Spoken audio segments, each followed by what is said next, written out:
Is on the air. This is Hail Varsity Radio. Insight, opinion, expertise, along with the biggest names talking Nebraska sports. Join in with the show at 402-489-1240 or 1-800-825-5865. Now, here are your hosts, Chris Schmidt and Elijah Herbel. Welcome to it, midweek editions here. It's Hail Varsity. We're powered by Cornhead Lager. Chris Schmidt, Elijah Herbel got a great story to tell about a wonderful listener and his conversion to Cornhead. We'll take your phone calls, 489-1240 or 800-825-5860. What are you grinning at? No, nothing. It's just... Whenever I heard conversion, I kind of thought... going from one fan base to another? No, I was thinking more like Paul to Damascus type deal? It's the best way to use it. Transition? Let's... Oh.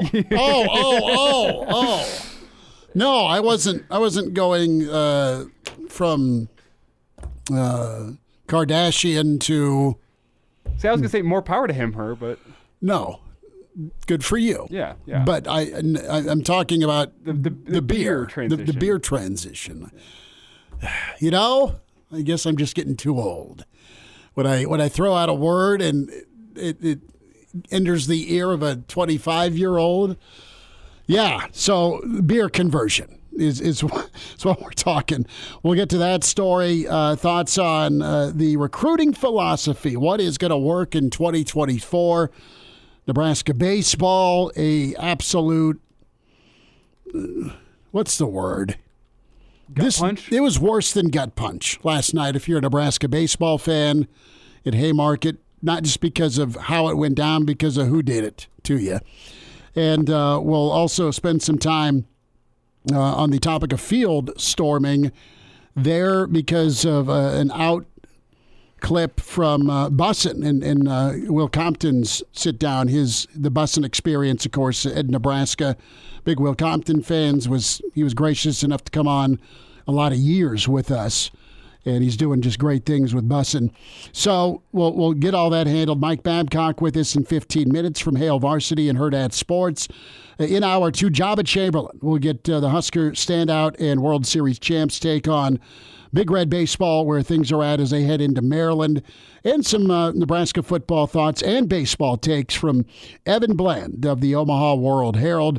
A Jock Doc on all those pitching injuries that are very real with Dr. Brandon Seifert with Nebraska Orthopedic. 489-1240 or 800-825-5865 across the Hail Varsity Radio Network. Watch the show, like it, stream us, the video on Hail Varsity YouTube. Like and subscribe there. And always give us a follow on the Hail Varsity Radio Twitter at HVarsity Radio. You can find Elijah on Twitter at Herbalessence, at Schmidt_radio for me. And let's get the starting five shout-outs going. We always say what's up to our 5+ in the stream watching on the Hail Varsity YouTube channel. Justin is in first. Good work, Justin. Roger in second. Andrew is in. Jeff Snitley from the Boulder Peace Treaty in at 4. Brennan from the Black Hills says howdy, howdy. Patrick is present and is concerned about NU Grandpa. Deion is here. Deion, what's up? Jeff checks in. Brian says hello. He is in. And also Mark says yo. And Anthony Sargent says, what's up? Husker Baseball. Elijah, this a nod to you, is burning the candle at both ends. I see what you did there. Well played, good sir. So that's very fair. 6-4, the salami was the story by Dieter. Bomb shot to center. Nebraska just missed a tying 2-run shot in the 9th.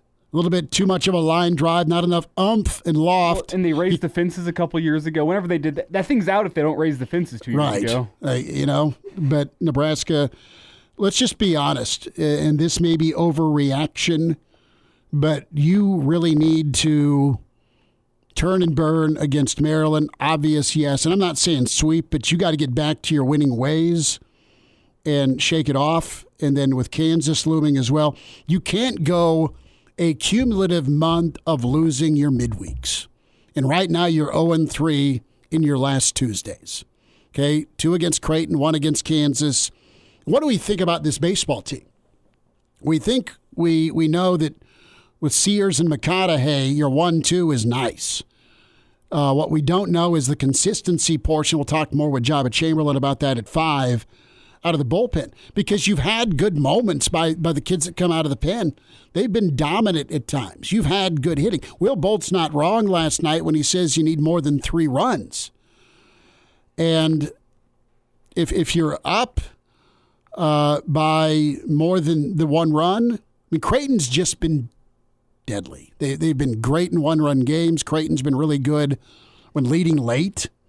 I mean, they don't lose. 1 loss in the last 40 games. I'm probably blowing that up, but I saw the stat on NAT last night. And you just got to kind of shake yourself bullpen-wise, and you've got some guys struggling. What you hope it doesn't turn into is really waning confidence. You hope it is, all right, had a bad finish Friday at Rutgers, had a bad finish Sunday against Rutgers. You hope it doesn't snowball, and that snowball's not the size of that bowling ball that was chasing Indiana Jones, right? It can't go there mentally for this baseball team in the bullpen. It's a team effort. There's some situations where Nebraska needed to be better at the plate. There's also instances, too, where, I mean, it looked like Nebraska was absolutely playing with fire, and they got out of a bases-loaded no-out jam in that game. But once, but that's not twice. Not twice. And we'll see where Coach Bolt and company go Friday. But it's going to be a good crowd. I don't know that the weather's going to be the best, but, hey, lock in on Maryland and see if you can start a win streak. You're now 3-6 since your 10-game win streak. And you circled this question mark, Elijah, early with this baseball team. Are they beating teams they're supposed to beat? How good is this team? That's a question you've asked out loud, not to criticize, but in fairness. You like the effort against an Oklahoma. You like the effort against a Tech. You like what happened against College of Charleston.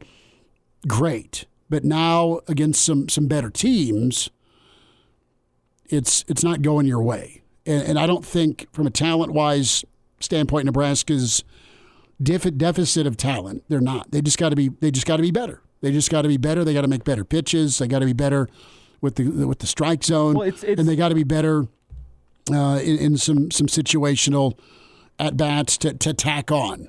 It's being better. To me, the word I use is they need to be more complete. Like last night, great word. I'd say 8 innings of that game, you're the better baseball team. You didn't finish it out to 9. Like so many times this year, the hitting's been great. The pitching really made you scared. I mean, look at last Friday night against Rutgers. The hitting's great. It's the pitching that lets you down late, and you lose that baseball game. Like, it just this. Well, team, was that way against Kansas too? Yeah, this team has talent. I would probably call them the most talented team in the Big Ten right now. But if you don't play complete baseball games, you don't play completely together as a squad, you're not going to have the best record in the Big Ten when it's all said and done. And I still think this team can have the best record in the Big Ten. They should have the best record in the Big Ten. When are they going to flip that switch and start playing like a complete baseball team? Because I think they're pretty dang close to being a complete baseball team. They have the arms out of the pen. They don't have consistency out of the pen. That's part of that completeness. And that's a lot of teams in college baseball, but it's really bitten Nebraska recently. I mean, I think they have 3 arms on the weekend that you can ride behind and get wins behind. Can you have a complete performance? Like I'm not piling on Drew Christo, but you're going to need some offense with Drew Christo and how he's playing this season. That's not to disparage Drew Christo. Or he turns the corner and fixes it. Yeah, but it's just reality at this point in time that if you want to go win on Sundays when Christo's on the mound, you're going to need some run support for him. If Christo's pitching with the lead, it's different than Christo pitching from behind. Like, this is what I'm saying. Like, it doesn't all fall on one group of guys in the team. It's not just the bullpen. It's not just the starters. Like this team as a whole needs to be more complete. They're close. I think they're a damn good baseball team. I think they're close to being, comparatively to the Big Ten, a great baseball team. It's just about flipping that switch.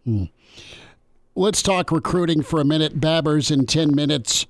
So you have Brent Shortenboer from USA Today, and you've got all these high-profile recruits with Coach Prime in Colorado.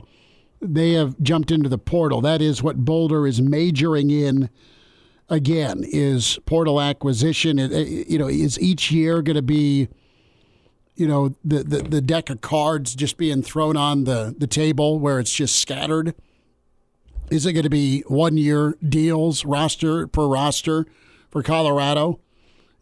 Eventually, you're gonna live and die by the old Mel Tucker. 1 year's awesome, next year's terrible, and you want consistency. And while they got off to a hot start, the lines of scrimmage were problematic for Colorado last year, despite some incredible skill talent. But you have a story here. It's looking at Deion and looking at Coach Rhule. And unlike Deion Sanders, this is the headline: Nebraska coach Matt Rhule has been prolific in off-campus recruiting. What's the quote tweet here by our friend Tim Bergase from Rivals? Earlier today, he's asking the question, is this real? Because you've got some buff players, Shedeur, one of them, saying, hey, so-and-so DM me. And the old line is, I ain't hard to find, right? It's offensive transfers DM me, defensive transfers DM Shiloh Sanders. And then in parentheses, he puts, this is not last chance you.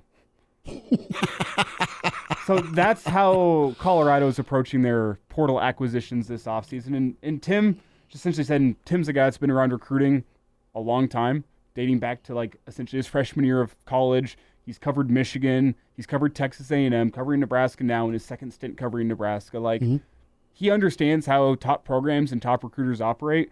And I'll just read the tweet for you word for word. I can't believe this is real. From the top down, Deion and his staff have been ridiculously lazy when it comes to recruiting. Recruiting staffers asking guys to drop film in their replies on Twitter. Head coaches' kids telling portal guys to DM them. Trust me, this isn't how a serious program operates. There's a nuance to the wow factor of Coach Prime. I think you and I both agree that the Coach Prime is kind of an old school good football coach. I think he knows football, and he's realistic about the bag he talks about, right? Kids need to get paid. Roger checks in on the stream, and this is Roger's theory here. CU's just a ride for Deion's next stop.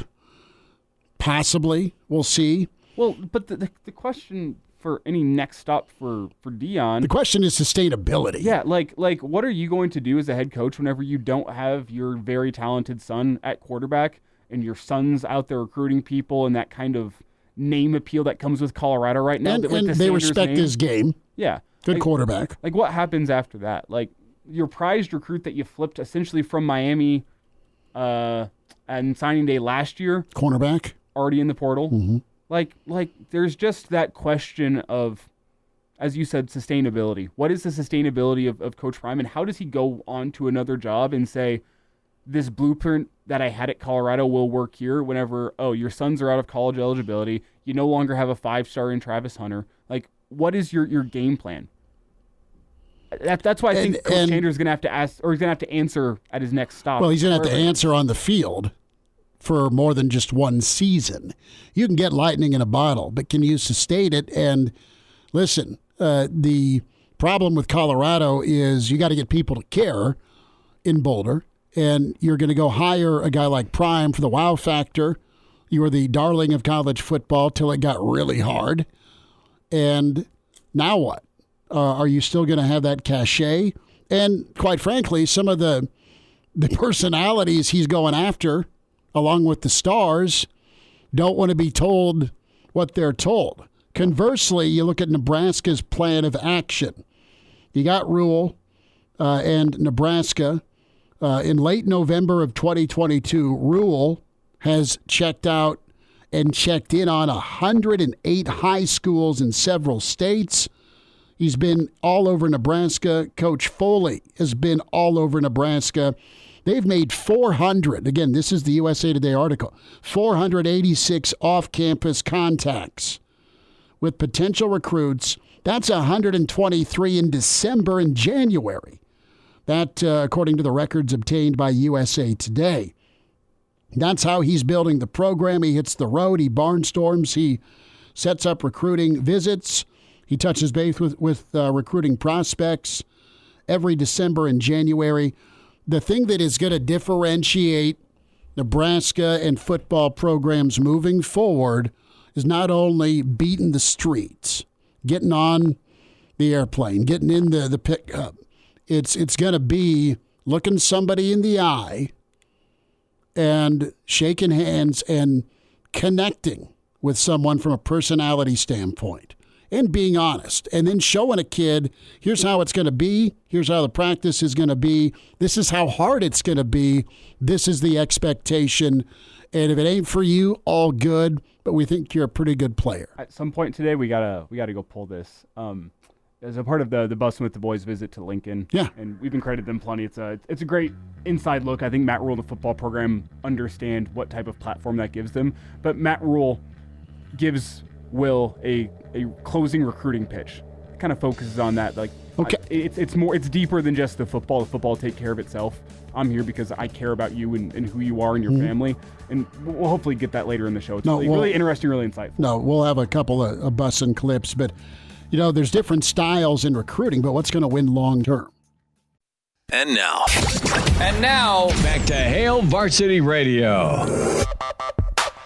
Back into it at Hail Varsity, powered by Cornhead Lager. And Mike Babcock with us from Hail Varsity and Hurrdat Sports at MD Babs on Twitter. Get his bi-weekly newsletter. Do so when you email Mike and subscribe. Real easy to do. Mike B at hurrdatsports.com. Babbers, a lot to write about as you took in last night. Great baseball game. Nebraska fans right now wringing their hands because of who beat Nebraska in dramatic fashion last night. The grand salami, Mike, put Creighton in the lead for good. Ninth inning heroics. Yeah. Boy, Nebraska's bullpen is just having issues. I really thought Nebraska had that game under control when it jumped out with got the 6 runs. But man, you got to give Creighton credit. Great team, you come through and win a game in that situation. It's just crushing for Nebraska. And now that's 5 of the last 6 Nebraska's lost. Nebraska, Mike, had this disrespect kind of aura about him. I'm not saying that's from Will or the team or the players, but the fan base was like, all right, what are they going to be ranked? What are they going to be ranked? Well, you get ranked, you win 10 in a row, and suddenly it goes the other way, and you're in a bad stretch here midweek. Now, to be fair, it's not your normal directional school midweek, but your last 3 Tuesday nights have gone the wrong way. Creighton is absolutely more geared up for you. The first meeting 2 weeks ago, you lose in Lawrence last week, and then here comes Creighton again that just kept at it. And is this just a reality right now with Nebraska's bullpen, or do you think they can get better? What can Coach Childress and Coach Bolt do between now and Omaha time here with Nebraska baseball? Well, I don't know what you can do. You just got to keep plugging along. I mean, the expectations really rose when you win 10 games in a row, and now it's just like, what do we do? Well, you got to stay the course. You got to rely on the guys that you thought you could rely on and expect them to step up. And you still got plenty of time in conference play. You can turn things around, but it's getting more and more difficult. Fortunately, you've got a home series against Maryland to kind of try to regroup. You got to get the job done against Maryland. That's where you start, and you start with Friday night's game and go from there, one game at a time. But you got to get things turned around in the conference, where you still have an opportunity. Is this physical or is it mental, or are we talking combo when it comes to turning the arms out of the bullpen? Do you think there's some doubt that's crept in to some of the pitchers that are asked to come in because it went sideways? We just go back to Rutgers Friday night, right? It goes sideways after you get incredible starting pitching, and then Sunday you don't handle the deal, but Will's like, all right, time to reset and get going, because he didn't play awful baseball against Rutgers, just didn't go your way sometimes. But now this is, well, it's working on turning the corner from being a trend. I think it's more mental than physical, although I know that just looking at the numbers as the relievers came in last night, there's a concern about the number of walks that they're giving up in keeping the ball around the plate, which has an effect on whether somebody hits you or not. If you're walking too many people, then it kind of gets in your head, and I think that's where the issue is. It's mental, and you got to get that squared away. You had that winning streak. It's probably mental there. You feel good about where you are. Maybe as the winning streak gets along, you sort of slack off or something. But now you're in a situation where you've got to turn it around mentally, I think, is the key to success, because Nebraska has the talent to get the job done, but the bullpen just hasn't done that. Nebraska was about 3 feet from extras last night, Mike. In the ninth, the offense came back, a couple of big-time shots to the wall, but the difference is the ball stayed in the park. What was your reaction at Haymarket? What was the oohs and ahs? What was the juice like before it left when Dieter crushed that grand slam? That kid's hitting 500 with the bases loaded. I didn't go out, so I don't know what the crowd was like there. The Huskers have made the fans, I think, frustrated and sort of hesitant to wonder what's going to happen. I really thought the inning where Columbus made that tremendous catch at first base, I thought that was the turning point, and the energy there, I thought, would carry Nebraska through. But, again, it just didn't happen. Mike Babcock's with us from Hale Varsity at MD Babs on Twitter. Well, Nebraska will try and regroup against Maryland. Weekend series against the Terps at Haymarket. So at least Nebraska's home for an extended home stay to try and get right. Spring football yesterday, Mike, as you heard from Coach Rhule, you heard from Coach McGuire, you heard from a handful of wideouts, Lloyd, Nair, and Bullock. With Matt Rhule, I want to spend a moment here, Mike, and talk a little bit about just some of your impressions with Rhule this spring, year two, the positivity, but also the reality from Rhule with how he goes about kind of toughening the team up. Practice style is something he's focused in on, and it is not for the weak-hearted. One of the things that he said that I really appreciated, I think the players appreciate, he said anyone who plays for me plays for life, meaning that even guys that have transferred out, he's kept in touch with their coaches, with them. I really think that he is a player's first type of coach, and that's reinforced, I think, every time we have the opportunity to have media availability with Coach Rhule. Even talking about the transfer portal, he said whatever issues there are there, they aren't on the players. They're on coaches. He's accountable to his players. It's a very player-oriented approach, I guess. And I'm being redundant here, but that's the thing that always impresses me when we listen to Rhule. And that doesn't mean that he doesn't expect a lot out of the players.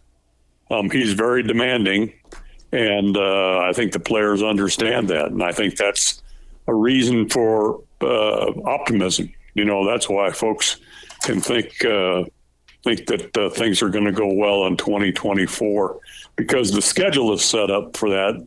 And I think, again, the approach that Rhule takes with his players has this program going in the right direction to the point at which I think they're going to get a turnaround and at least be bowl eligible this season. Mike, I think Matt Rhule's very authentic and sincere, and I think because he communicates so well and he puts in a lot of time with the guys, not just to, the All-Americans or the perceived All-Americans, but he kind of reminds me, and I'd go to games with my dad, and sometimes, especially on the road, and for whatever reason, it was Kansas. So it was, Lincoln South for a lot of years in Lawrence. And you get there and everyone's stretching, right? Remember, Nebraska'd stretch out on the field on their side of the 50, and T.O.'d go around and just slap people on the shoulder pad or shake their hand. And you'd see guys, all 85 or however many were suited up on the road, just start smiling because T.O. came over and said what's up to him. Now, I haven't seen a practice, but I get that same sort of vibe from Rhule with how personal it is for him. And I think you can push guys harder, Mike, if they know you really care about him. You're not just a dude that can run for 1,000 yards.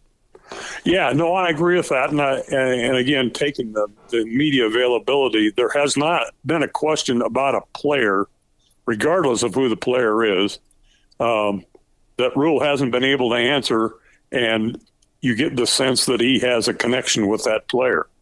I really believe that, it's difficult, but that's one of the things that always impressed me about Tom, same as you, is that he knew his players on a personal level. And I think that Matt Rhule is the same kind of coach. He knows all of his players. He understands that and the importance of that. And I think it just makes for a better team when you have that kind of a coach in charge. Is like, hey, regardless of where I am on the depth chart, he knows me, he knows about me, and that's important. And you ask him about any player, and he'll tell you the positives about that player. Again, regardless of where they are on the depth chart. It's Mike Babcock with us here, Hail Varsity Radio at MD Babs on Twitter. Read Mike with Hail Varsity, Hurrdat Sports. Get his bi-weekly newsletter and get signed up for that. Mike B at hurrdatsports.com is where you can subscribe. Send that email in. We'll have more with Mike. We're up against a hard break, so we'll spend time with Babbers here on the other side for a couple of minutes. Some of those comments from Coach Rhule and Dylan Raiola on bussin' with the boys. Next segment, don't forget Joba Chamberlain on the state of Husker Baseball coming up here a little bit after 5. And we'll catch up with Evan Bland. Reminder about getting buckled up. Use your seatbelt. It saves lives. It prevents injuries only if properly worn. Make it click. A message from the NDOT Highway Safety Office. So Deion checks in on Husker Baseball. I'm so sick and disgusted with losing all sports to that I very much hated in high school. Deion, Mr. Snitley, Brian checks in from the Boulder Peace Treaty.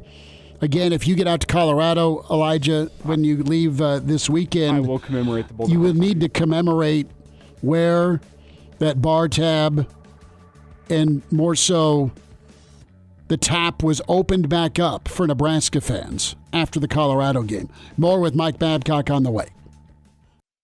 And now, back to Hail Varsity Radio.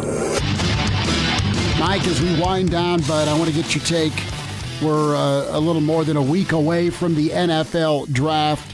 What should Nebraska's expectations be when it comes to the NFL draft as far as kids per year from Nebraska going into the league? It seemed like on an average you had, 4 to 6 guys drafted every year for a lot of years. And quite honestly, you had guys that started go off to the draft. Their backups would then get drafted. I think of the Mike Browns and Mike Minners and Velens of the world, or I think of the Rush and You part of things with Wistrom, Kroll, Broderick Thomas, Neil Smith. I mean, go through a lot of Charlie's defensive lines and edge guys. I mean, there was just a riches of talent there.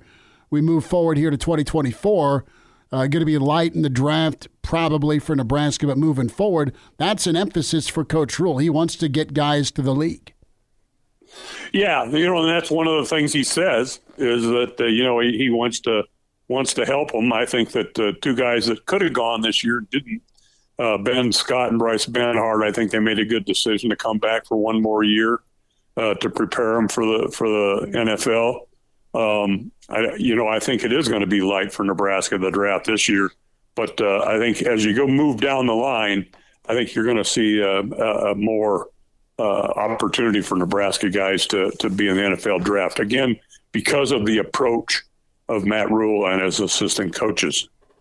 Is there a number for you, though? I mean, is there a sweet spot, 5 or 6 a year, either between draft and free agency? I'm not smart enough to put a number on it. No, it's fine. Your first priority is to get guys here that can be successful at the collegiate level, whatever that takes. And sometimes that's different than the NFL. Sometimes you get go back to Tom Osborne. An offensive lineman like Aaron Taylor was not an NFL type guy, but he came here and won the Outland Trophy and was an All-American and played both center and played guard. He fit the system. And so the first concern is to get players that fit your system and then work with them and encourage them, prepare them for the NFL. So I don't really have a number. I don't know that you could do that and still be successful on the field as a college team. It's Mike Babcock. Mike, as we say goodbye, what's coming up with the newsletter?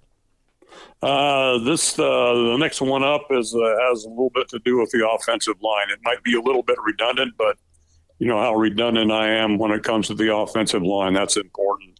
And, talking to Donovan Rhule the other day really put some perspective on how they approach it.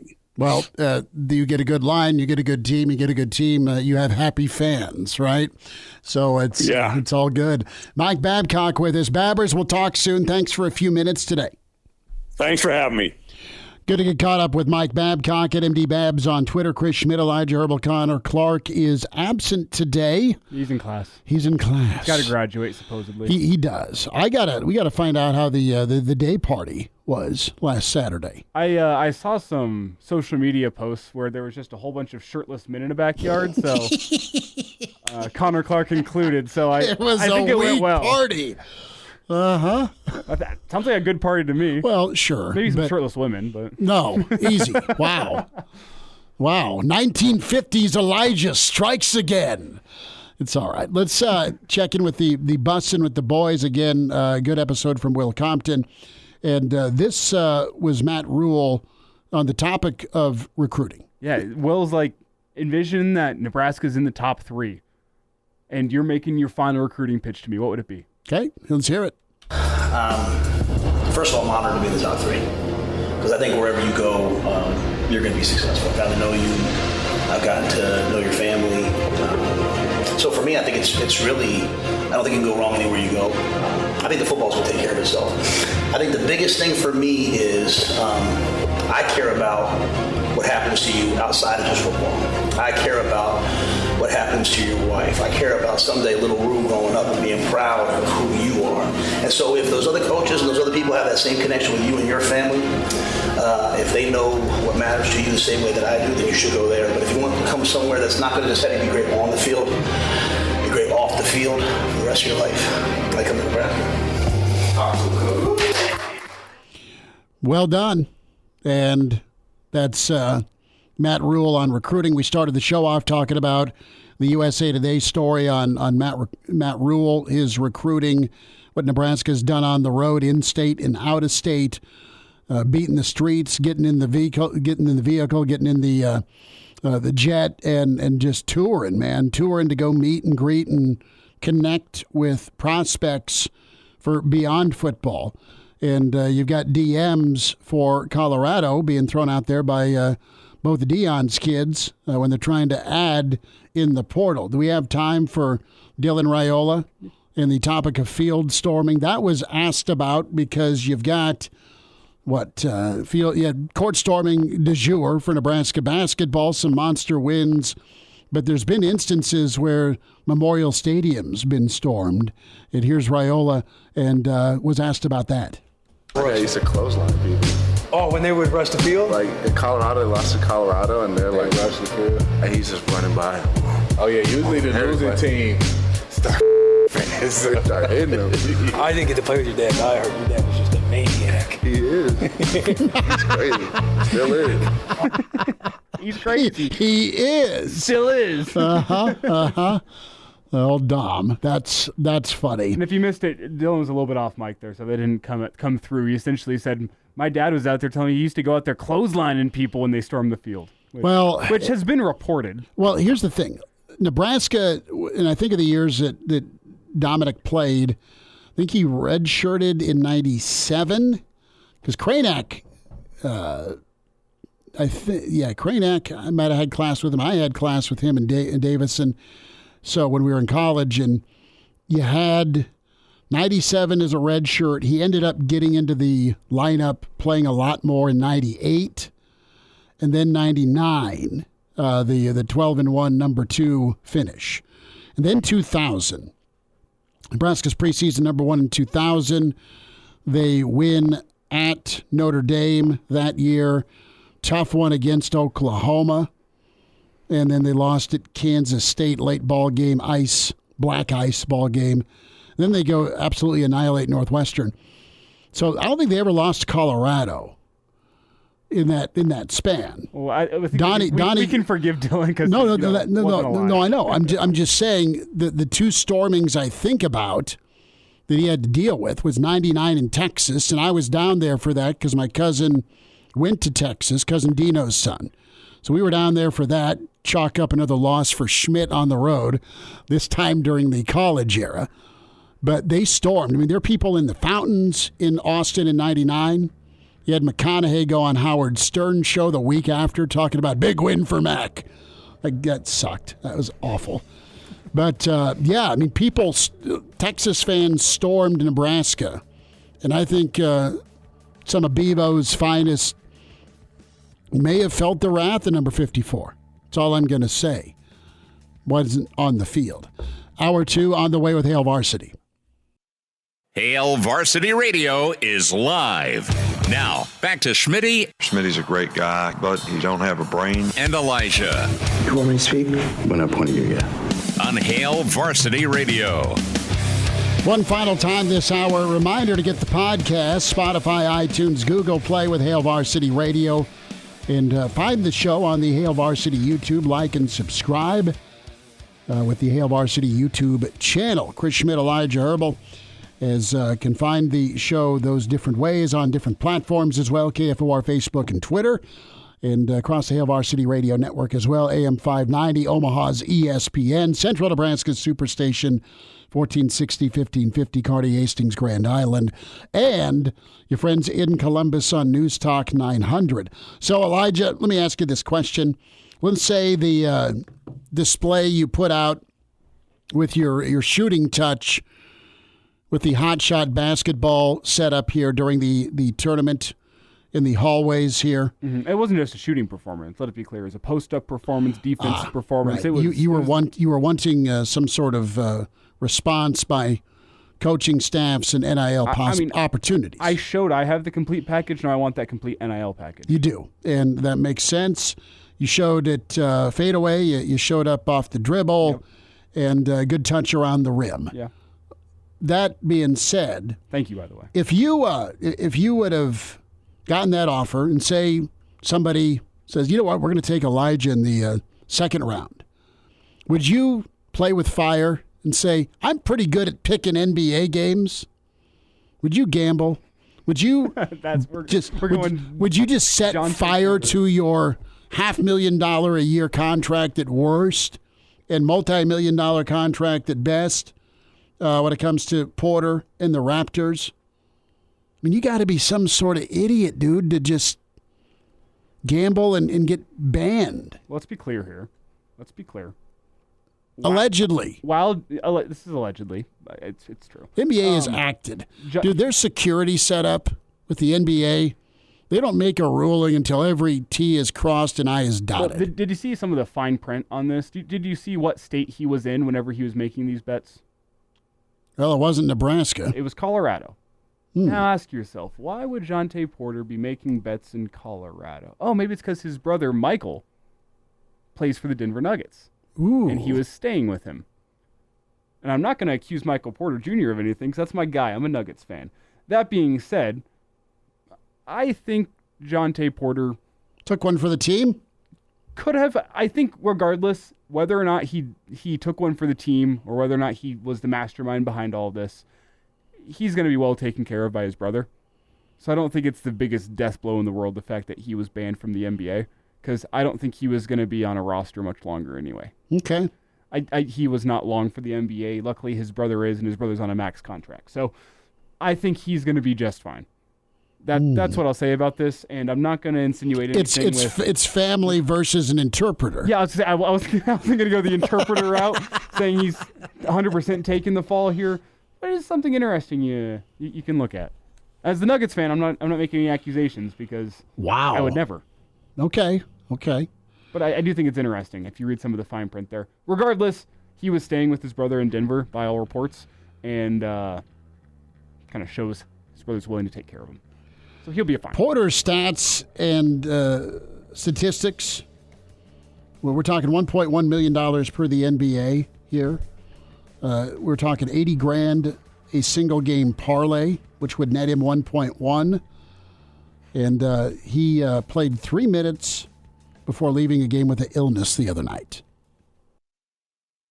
The voice of Husker Nation is on the air. This is Hail Varsity Radio. Insight, opinion, expertise, along with the biggest names talking Nebraska sports.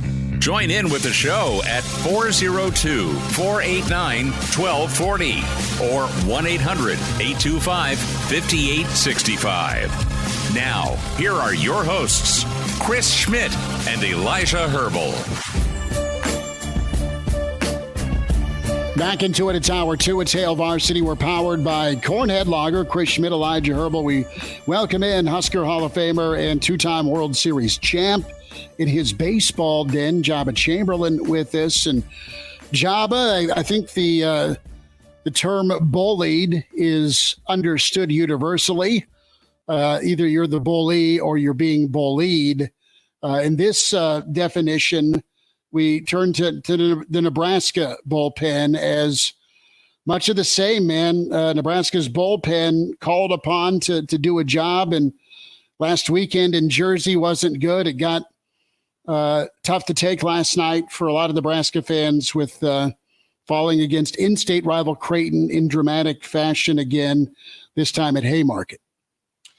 Yeah, I mean, it's kind of a kick in the gut after, trying to be a bounce back, and obviously the in-state too, I think kind of plays a factor into that too, how, it kind of just a gut punch as you had a lead, and we had leads during the weekend, and how everything kind of just played itself out. And I think, that's one of those things where that's what midweeks are for, is to get that bounce back, and you start playing some of these, big midweek aspects of, okay, we got to start off if we have a rough stretch come in, or if we're going through a rough stretch, this is a chance to bring us back.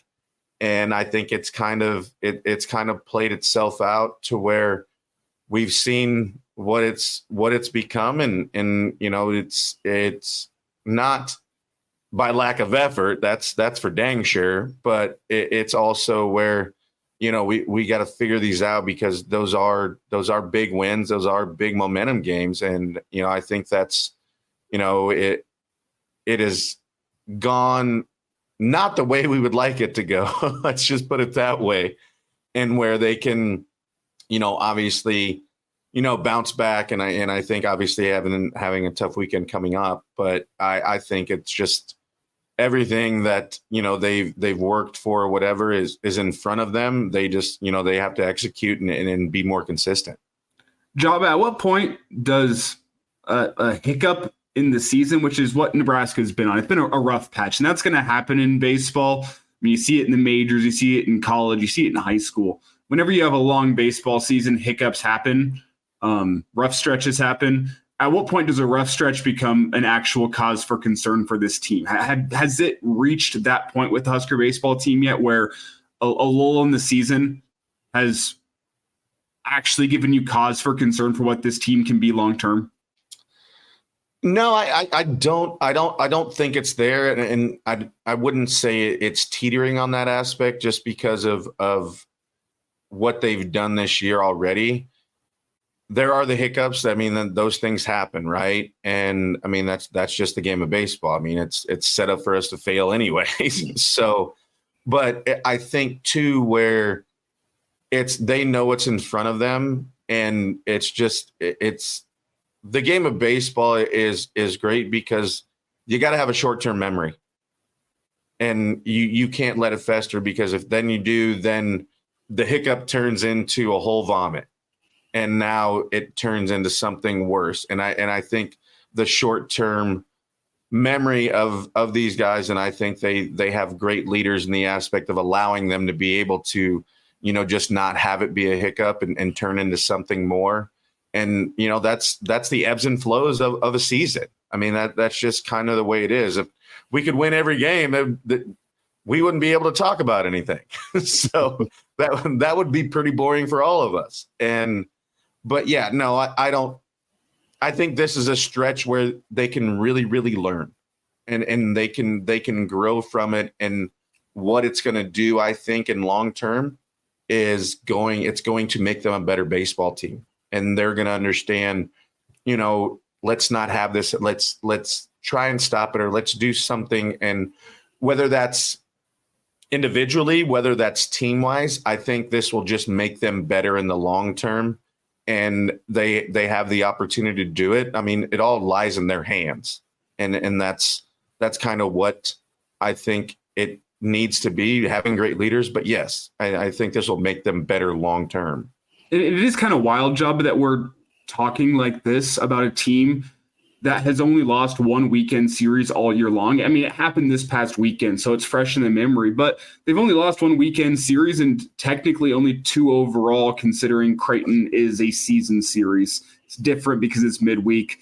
I kind of evaluate these two things differently, but at the end of the day, that is what the Big Ten is in baseball, and that the Big Ten's not a powerhouse. There's not many chances to show yourself. And whenever you do drop a series and a chance to show yourself, it reflects poorly upon your team to the eventual selection committee whenever they're looking at your resume. It's tough in the Big Ten, and that your margins for error are so thin. But that's what I'm trying to balance right now with this team is, on one hand, they've still only lost one weekend series all year long. But on the other hand, it's the Big Ten, and you don't have much room to slip up. I don't disagree. And I think it becomes magnified because it's kind of came in a stretch where they bounce back and forth, and now it's like, oh, okay, here you go. It's like they all kind of happen consecutively. So, and like you said, I think it's magnified in the aspect of it's happened consecutively, and it's fresh in our mind, where it's like, let's look at this as a whole, right?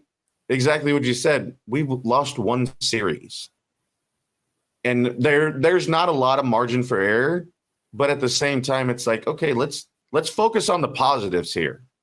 Let's focus on the good things that we have going for us. It's not like we're 5-20. Like, there's so many positives that it's just, when it's so fresh in your mind, I think sometimes you focus so much on the negative more so than the positive, and they're still in a good position. Joba Chamberlain's with us here on Hail Varsity Radio. Schmidt, Elijah Herbel. At what point do you turn the page, go find a new candidate who's up next to go do a job? Or do you keep rolling with who you're dancing with and expect and hope they snap out of it? Because there's been more than one instance where guys in that bullpen haven't done a job. What point do you move on for the good of the team? I think with what they've obviously, I mean, we're so deep into the season. I think you're kind of seeing everybody that we're going to see. It's just in what role or what capacity are they going to continue to throw? Is it high leverage? Is it to get us through an inning? Is it to give us a little bit of length? I think that's more so the question than anything. I think obviously we've seen the conglomerate of the group of guys that we're going to use. Unless they have somebody on the back burner that's just sitting there that hasn't thrown, I would think that they're obviously all been out there at some point where they're going to have that group of guys. Now it's just going to be, where are they going to use them? Because, they've all had success in certain roles. They've all failed in certain roles. And, that's the game of baseball as well, is you're not going to go out and have a zero every time. I mean, that's just the nature of the beast. But I think it's just finding out like where they all fit in to get to where they want to go. And I think obviously we all have plans of grandeur and high hopes for this team. And I think for them individually is kind of just figuring it out. But I think it's not necessarily a move on, but it might be next guy in line. Well, it's a trust thing too. I mean, right. Who can you trust? Who do you trust? What's Rob's response right now? What's he saying to the pitchers today at practice? Well, when you watch a game and you see Rob's head going up and down, that's not a good conversation on the mound. I can tell you that. I mean, he's getting into you. But I think he's so good at what he does. It's, hey, it happens. Let's move on. Like, it's a new day. Let's focus on what we can do. And the only thing we can do is get better every day, because we all don't have good days at the office. I mean, that's just the way it is. It's awesome when you have a good day. Yeah, it doesn't hurt. It makes you feel a little bit better going to class in the morning. But they literally, I think they're just such in a good place with the guys that are leading them to where it won't fester, and that they'll able to grow and be like, hey, let's learn from this. Like, hey, what did we do good that we can focus on and not harp on all the negative? Joba Chamberlain. Huge. It's Joba Chamberlain with us here on Hail Varsity Radio, talking some Husker baseball. And Job, as we look ahead, I don't want to focus too much. It's one baseball game, obviously during a bad stretch, a really, really rough top of the ninth. I don't think I have to remind Husker fans. So let's look forward, look ahead to what's coming up for this Husker baseball team, because that's what's important to me. Whenever you look at the upcoming weekend, how important do you think it is for this Husker baseball team to get back on track, to stack some wins, to get a series victory against a pretty good baseball team in Maryland? I mean, at what point does this stretch of rough performances have to end before you start getting concerned about what this baseball team actually is? I mean, I think we're in a good spot, obviously, with Steers coming out on Friday and what he's been able to do for us. I think he puts us in a very, very good position. And to, I guess, put it on his back to be like, hey, here we go. You know what? Let's get this going again. Let's start another win streak. Let's go from here. And he's proven that, obviously, throughout this entire year with his record and what he's done. And I think it's contagious. I think when, you have a guy like that and what he's done for the team. And I think that just as you go forward and trying to create that another streak, and see a guy go out and do what he does. And then it's like, okay, I need to do the same thing. Like, okay, I'm not him, but you know what? Let me go out. And obviously we've seen guys pitch really, really well. And I think that just it grows, and it is contagious in the aspect of, if we get it started here, you're only as good as your last game, right? Mm-hmm. Now we got 2 days to be like, all right, now you know what? This all starts over. We don't have to worry about anything. So I think they're set up to start something good. And obviously Maryland's it's gonna be a battle, but I think with having Sears going and getting us out on the right foot, I think we're in a good position. Joba Chamberlain's with us, Hail Varsity Radio. Thoughts on Nebraska baseball. At what point do you worry about a crisis of confidence, Joba, with turning the ball over? We think that Sears and McConaughey, we're talking Big Ten and national pitchers of the week. Your offense has shown the ability to go off. But when it comes to complimentary baseball, as we wind it down here, it's rarely, at least in this post-10-win stretch, come together for Nebraska. It's just been, okay, if the offense is going off, i.e. see Kansas, you give up 13. It came together last Saturday where you put up 16-1, but you got an amazing performance by McConaughey. The 1-2 punch Friday, Saturday should be good when you get just enough offense, and then you turn it over to middle relief and bullpen. But the confidence factor, how big is it to have a Will Bolton, Rob Childress, to keep guys strong between the ears? You got to do it, yes, as a player, but you also have to have your coaches / program leaders help keep you in that right headspace. Yeah, I mean, it's tough when it's, when we're talking about how, you just worded it in leaders in the program, because we're still dealing with kids here. We're still mm-hmm. dealing with, them growing and learning, not only as young men, as baseball players, but as what they want to be in their career. And I think that's the hardest dynamic. And I know it's frustrating. It's like you come out of a game and you don't know what you're going to get. But I think where that comes to is it's the clubhouse, and it's the guys believing in one another, where they go to each other at a point, because there's only so much a coach can do. And that's to give them confidence. That's to build them up and be like, hey, we're putting you in these situations because we believe in you.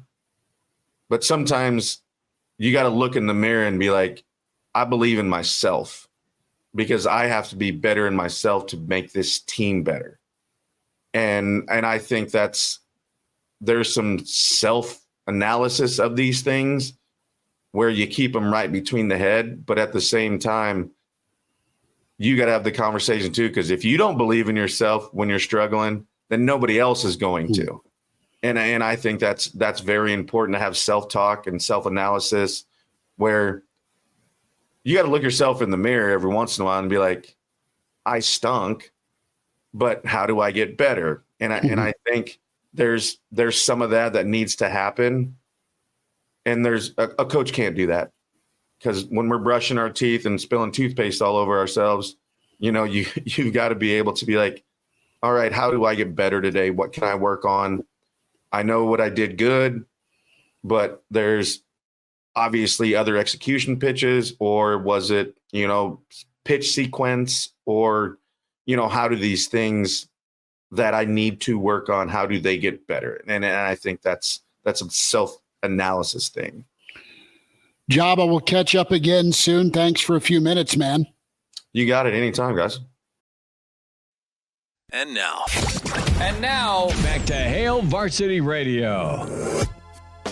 Stuff from Joba Chamberlain at Hail Varsity, powered by Cornhead Lager, Schmidt and Elijah Herbel, as we will talk some more Big Red, and Nebraska and Maryland is what Coach Bolton company are turning the page, too, after a tough one against Creighton. Some thoughts on spring football. Evan Bland with us here from the Omaha World Herald at Evan Bland, OWH on Twitter. It's where you find and follow him. Evan, how's the day? Thanks for a few minutes. Doing all right. Yeah, it's gorgeous spring day out here. No complaints on this end. Are you firing the grill up tonight? Probably not tonight. Maybe this weekend. But this is prime weather. I mean, whether you're going propane or charcoal or whatever it might be. Now's the time. Let's get it going. Well, let's ask the question to you: brats or dogs? I was going to say propane or charcoal, because the thing with brats and dogs and burgers and all that, you can argue till your face turns blue, but no matter what, you're going to enjoy it. Mm-hmm. Propane and charcoal, I think, is the real argument. Well, yeah, it's no I argument. agree. Propane, you got the efficiency for sure, but I don't know. Like I have a kind of a nostalgia, I suppose, for charcoal. I mean, you go camping, you stick those embers out there, and there's just a certain smoky flavor to it. I suppose that's anti-Hank Hill, for the propane enthusiasts out there. But that's just me. See, and Schmidt says there's no argument. I think there is the argument because of the convenience factor with propane. The fact that you can crank that thing up and it's ready to go immediately. But with charcoal, it's better flavor. Evan's right. It is better flavor. Then throw it on the smoker. It's like it's the microwave versus the stove kind of thing. Like if you want a little quicker, a little more efficient, propane's probably the way to go.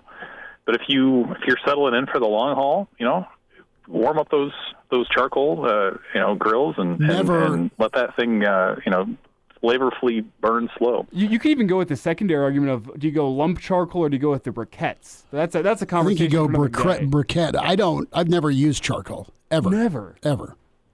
You never get a better sear than on charcoal. Really? Now you're never get a better sear. Let's switch to baseball, Evan. And no, in no way, shape, or form am I talking about flammable things in Nebraska's bullpen in the same sentence. But we know they ain't cooking with propane. No, but not right now. But it's problematic. What was Will's message last night as he met with the media? Well, honestly, I think he was more upset by the offensive side of things and the fact that the wind is howling out to left. And Nebraska did not do what Creighton did, which was get the ball up into that jet stream and see what happens. I mean, that's essentially what Teddy Detters did on his solo shot and then again on his grand slam. I mean, he got the ball in the air, and the wind took care of it and just pushed it over the wall. And Nebraska just didn't, they weren't able to extend the lead that they had in any meaningful way. I mean, it was 3-1. You make that thing 5-1, 6-1, and it's a much different game late. And they just, had too many innings where they went quietly. And Creighton, to its credit, continued to threaten. I mean, they probably should have scored in the seventh. They load the bases with nobody out, and Ben Columbus makes this great diving play on a ball that would have probably scored 2 or 3 to right. So I think there's kind of this recognition that, the bullpen has had its high-profile struggles, certainly against Rutgers last week, and it did blow the game ultimately against Creighton. But there's this idea that maybe it shouldn't have come to that. Mm. And you also kind of look at the Tuesday game in particular. I mean, until the 9th, the bullpen did pretty much what you would hope that they would do as a Husker fan. I mean, Caleb Clark gives you 2 scoreless. Kyle Freilich has a good outing. Casey Dice comes in and has his moments. So there were a number of pitchers that Nebraska maybe doesn't always rely on in the most high of leverage situations that did their job. It's just the margin was too slim late, and Creighton's a good team on the other side, top 40 RPI team, and they continued to threaten and ultimately were able to flip that thing late. Is there an argument to be made, Evan, that pulling Kyle Perry in the 9th when the bases are loaded was a mistake in hindsight? Putting a guy into a tough position like that, bases loaded, you got to get a couple of outs. Do you see an argument for keeping, really your most experienced arm that you have on the entire team in the game in that moment and let him get out of the mess that he created? Possibly. I mean, they were playing the matchups, so Creighton had its right-hander come up, so you didn't necessarily want to go lefty-righty in that spot, so they bring in Rand Sanders. But, yeah, I mean, Perry has been a co-closer for Nebraska this year. He's been, as a sixth-year guy, somebody that they feel most confident will be able to throw strikes. And he did have a key walk there late.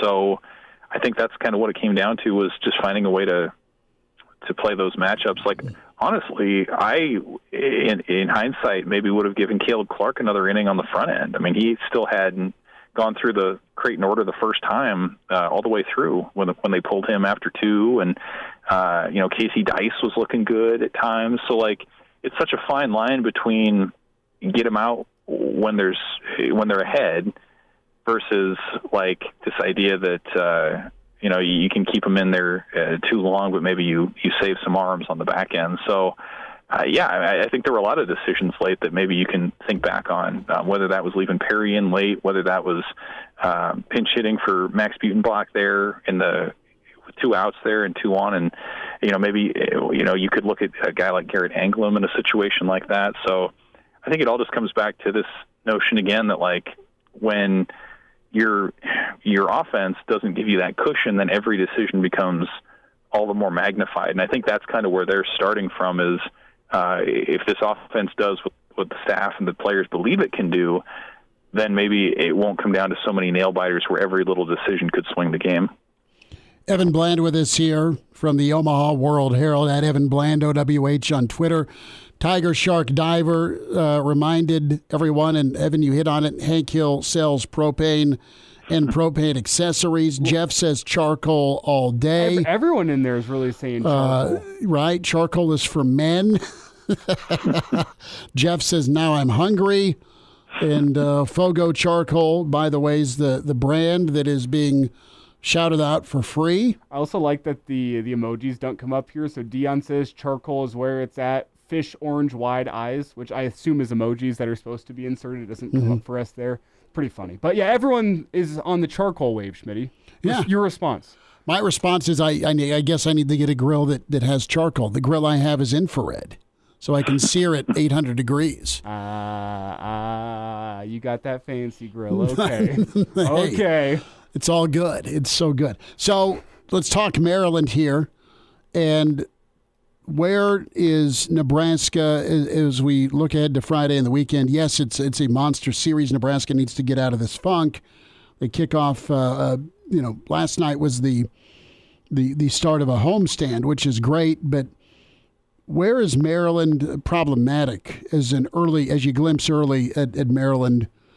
And where do you think Nebraska has some advantages here, Evan? Well, it's a different sort of Maryland team than what we've seen the last few years.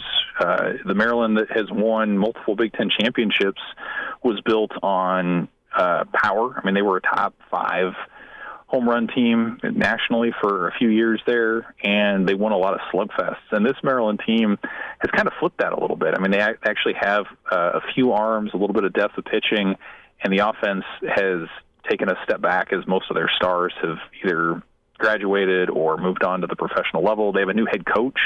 Their previous coach, Rob Vaughn, is now with Alabama as a top 25 school. So a lot of turnover in that program, but still I think some players that, kind of came up in a culture of winning. And I think that's mattered for them. They've been competitive. And again, like, they're not going to maybe outslug you the way that they would have in the past, but they do have some arms. I think Nebraska, its balance will serve it well. It's been a struggle in April, but this is a team that I think still has certainly 2 co-aces in Brett Sears and Mason McConaughey that'll give it an advantage. The bullpen, I still think, can come around, although that's been a struggle for Nebraska of late. And then the offense, I think it's still kind of figuring out what that lineup is going to look like. I mean, there's still 4 or 5 outfielders deep. Now that you've got Keaton Brumbaugh back there as the starting second baseman after 6 weeks out with an arm injury, that frees up the designated hitter, so you're seeing more of Keith Sanderson in that spot. That's been a benefit to Nebraska too. So I think Nebraska probably has more paths to winning games right now than what Maryland does. And I understand, I suppose, the concern about Nebraska's slump. They've lost 6 of 9 in April, but to me, this is a stretch now where you've got 3 at home this weekend. You've got 4 at home next week with Iowa coming in. Like, this is, I think, kind of the moment for Nebraska to reassert itself at Haymarket Park to show that it really is the team that it showed itself to be early, that there are going to be slumps along the way. I think this is a really important 2-week test starting this weekend for Nebraska to show that, again, you can go on the road, funky things happen, it's baseball, but ultimately this is still a top 20 RPI team nationally. They're still in strong position to be in a postseason team, and this is a weekend where you have to go out and prove that against a team that you're probably better than. Evan, gonna wrap with this. You did a couple of great features on Haymarket Park, beer, and Nebraska and the Salt Dogs. It got resolved. You'll have a Board of Regents vote here Friday, and beer shall be poured for Nebraska baseball games.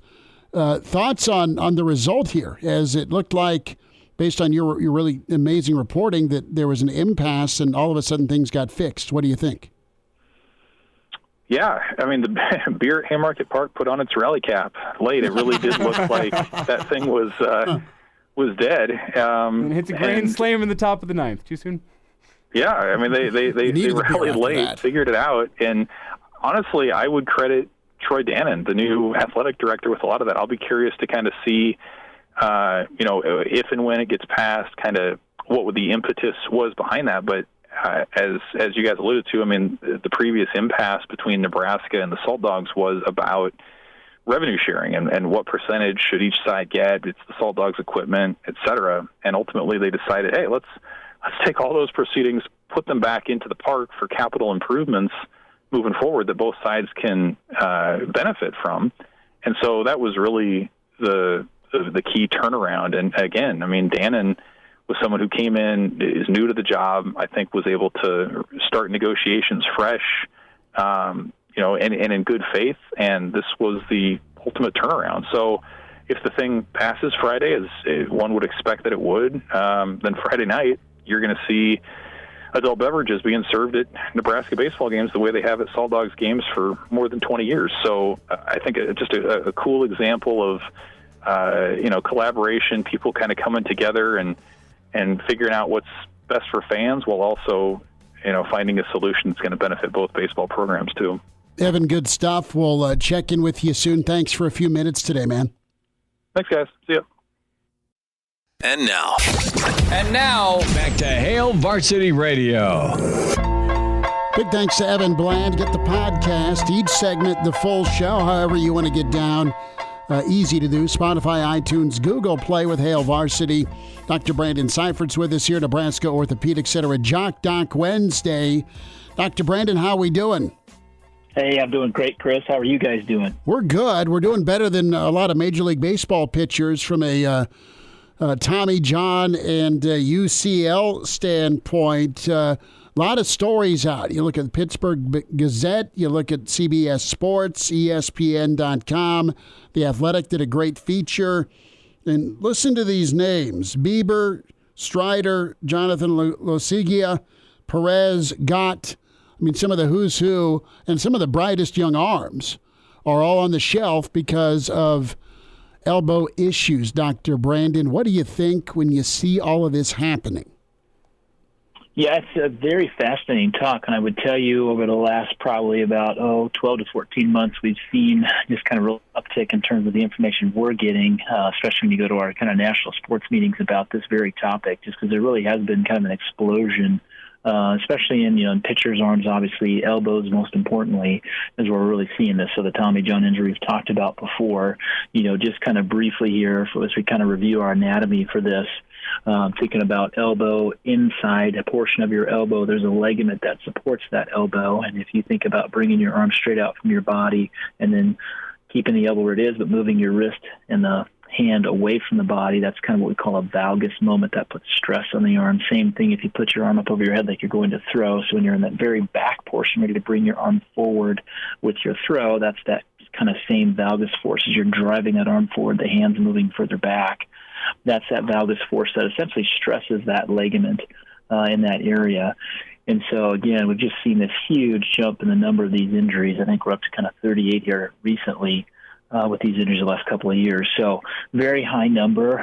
Start to ask a lot of questions as to why. I heard a very interesting kind of talk on this here just about 3 months ago at a big sports conference. And some of the, kind of major orthopedic players in the game think this might have to do with, getting kind of totally banning all substances put on the baseball. So what's, super important in addition to velocity at that high level, it's all about kind of putting spin on your ball. Anytime you have some type of, substance you can use that you can kind of, some kind of lubricant, if you will, where you can kind of slip your hand across the ball easier, spin the ball better. When you take that away, spin's still got to come from somewhere to keep hitters off balance. And so what has happened is these pitchers have started to change kind of how they're gripping the ball. One of the talks that we had was one of the team docs for a team out west, and a very famous pitcher he was dealing with. He asked him what his thoughts were, and he basically said, here's how I've had to change whole baseball to deliver the same spin now that I can't use these certain substances. And he showed him that, and then as they went through kind of the biomechanics lab to look at that, they found just an incredible amount of new forces being applied to that inside part of that elbow. First and foremost, the muscle over the top of that ligament, and then the ligament itself. And so that's, kind of one of the hypotheses behind this rash of injuries.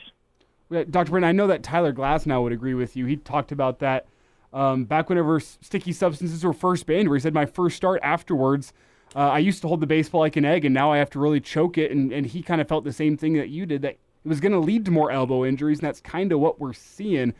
And my question to you, with there currently being 61 elbow injuries in the MLB, not all of those are Tommy John, but almost every single one of those from a pitcher, 61 elbow injuries. What's your take? Are we going to see a regression back in terms of pitch clock, in terms of the velocity that guys throw at? Because guys, simply put, for the most part, aren't built to throw a baseball 100 miles an hour. On the other side, they're also not built to do that every 20 seconds. They're not meant to do it without sticky stuff. And what it's led to is this rash of elbow injuries. There's no one smoking gun, in my opinion. But do you think that we're going to eventually see a regression back so that we don't see these elbow injuries? Or is sports medicine going to have to adapt and just expect this to be the norm in baseball moving forward? Yeah, Elijah, those are great points. I agree. I do think in a lot of ways it is multifactorial. I tend to be pretty optimist about things, pretty big optimistic about it. But with this scenario, I'm actually quite concerned that this number is probably going to really explode over the next couple of years. And I think the biggest reason why is everybody is just so chasing velocity. They've got a bunch of velocity chasers out there.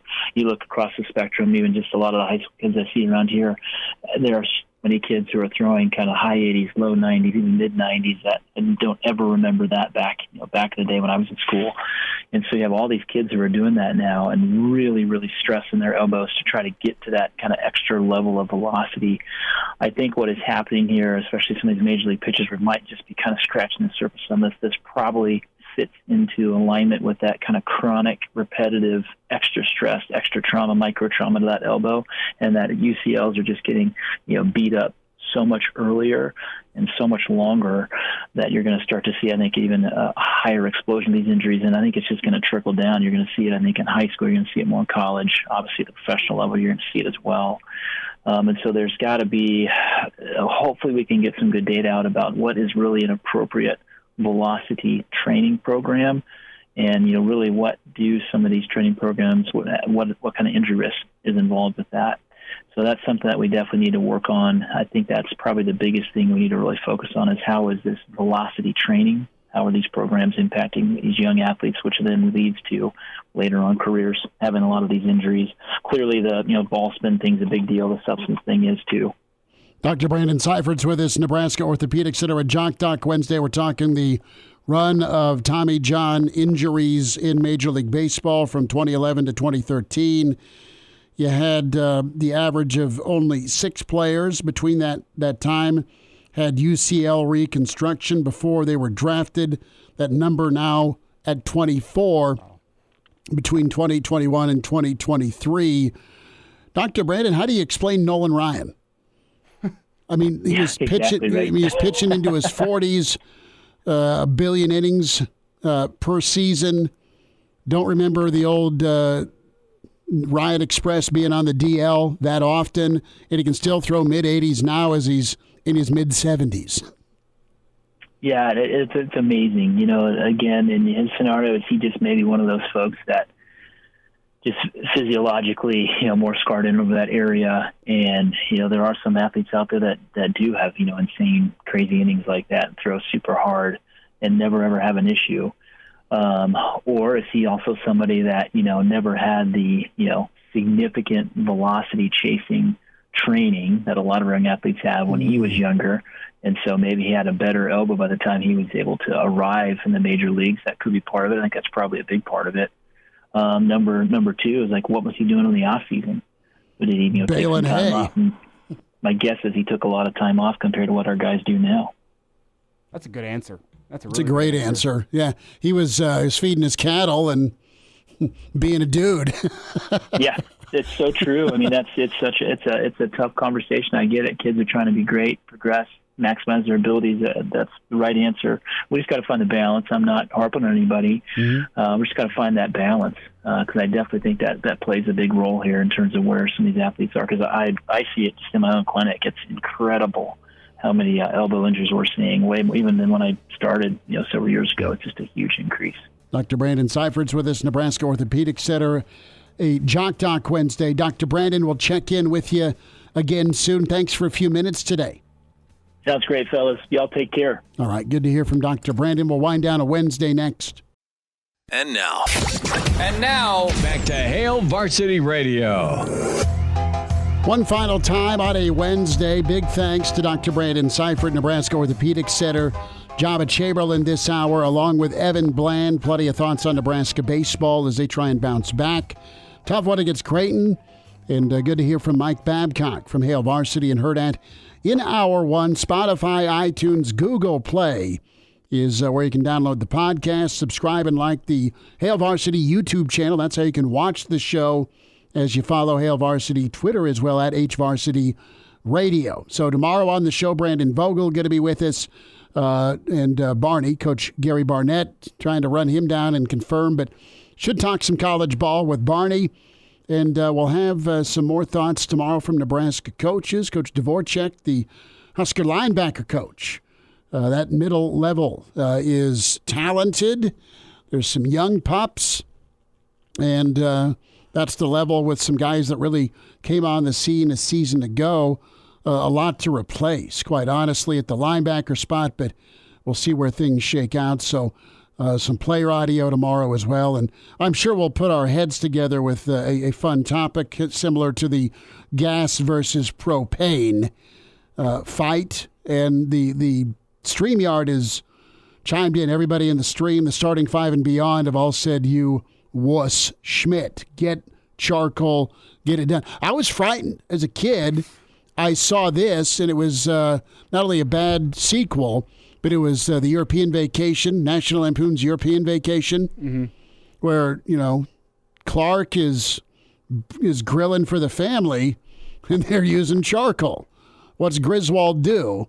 He uses a half can of lighter fluid, and then Ellen uses the other half can of lighter fluid, and he throws the match in, and it just torches him. And then the camera cuts back to Griswold, and his face is all fried. So I said, not for me. Can't do it. You understand you're not supposed to put that much lighter fluid on, I know that. I don't even use lighter fluid. I know that. You got to get yourself one of the chimneys. But either Ellen had a hit out on Clark, or it's just the Griswolds. I don't think she had a hit out on him. There was this one time. This is a different slight aside as we talk grilling and the options of things to grill on. During my trip to Africa to go visit my aunt and uncle, this was following my senior year of high school, you'll just drive down the road and there's people selling coal. And that's one of the popular ways to grill in Africa is you'll get yourself some roadside coal and you grill directly over coal. Let me tell you what, I had never actually used coal directly in my day-to-day life. In terms of grilling, it's fine. But, man, that stuff just burns forever. It's incredible. That's just a random aside. Grilling over coal, I don't necessarily recommend it. Charcoal is better, imparts better flavor, gets you a little bit more consistency on the sear. But, grilling over coal, it's another option you might want to add to the list because the the length of time you can spend grilling over coal is incredible. That's fair. I'm not sure where in America I can get coal for grilling purposes. It's not quite popular here. But it was great to just drive down the road. No, yeah. Pound of coal for $1? Awesome. Sign me up. As a railroad crossing stops your traffic flow, just go hop on. Just go hop on because it's going 4 seconds per hour. Get yourself a couple pieces. Our dear friend Chad, longtime listener, shouting out Cornhead Lager. I said I'd tell this story. He was in Milligan, Nebraska, Saturday for beers with friends, folks with Cross Strain, other local beers.